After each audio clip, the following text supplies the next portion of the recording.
a 22-year-old gunman accidentally blasted himself in the chest with a sawn-off shotgun. A gunman died after accidentally shooting himself in the chest with a sawn-off shotgun after a suspected revenge plot to murder a friend's killer failed, an inquest heard June 28, 2022.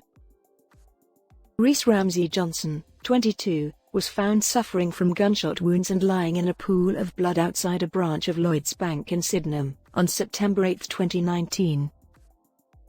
Police officers who attended the scene in Venner Road told the court in a statement today that they saw Mr Ramsey-Johnson approach a blue Ford Fiesta with a large object, later found to be a gun, and hit the windscreen, making a sound like thunder. PC Moore said, "It was a loud boom noise which was clearly not the noise of the object hitting the car.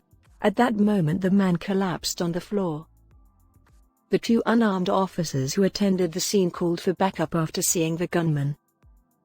The police and ambulance services attended but did not manage to save Ramsey-Johnson's life, the inner South London coroner said today.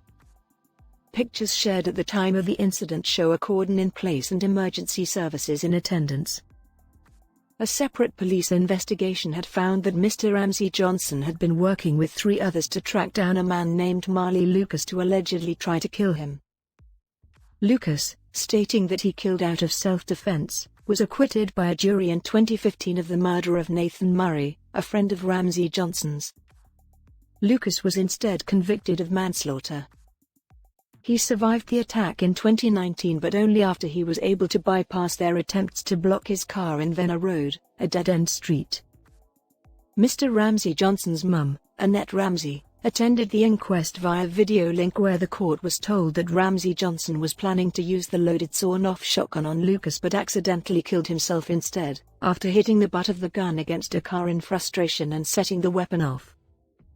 Coroner Dr. Julian Morris concluded the cause of death to be accidental gunshot wounds to the chest. Dr. Morris added, "Mr Ramsey-Johnson is described as having a lovely childhood surrounded by family and close relations. He had become known to youth offending services for drug-related offences.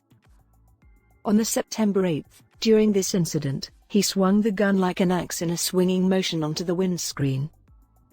He immediately collapsed to the floor and despite attendance of the ambulance service and police he was pronounced dead at the scene at 3:52 p.m. It's confirmed that there was no third-party involvement. Both the barrels of the shotgun discharged without the trigger being pulled due to the huge use of force exerted in so doing, and on impact the shotgun self-discharged. Given the severity of force with which it hit the car, he received injuries to his chest incompatible with life. No other individuals were involved. We pass on our sincere condolences for the loss of Reece, 22 years of age, as too young of anyone.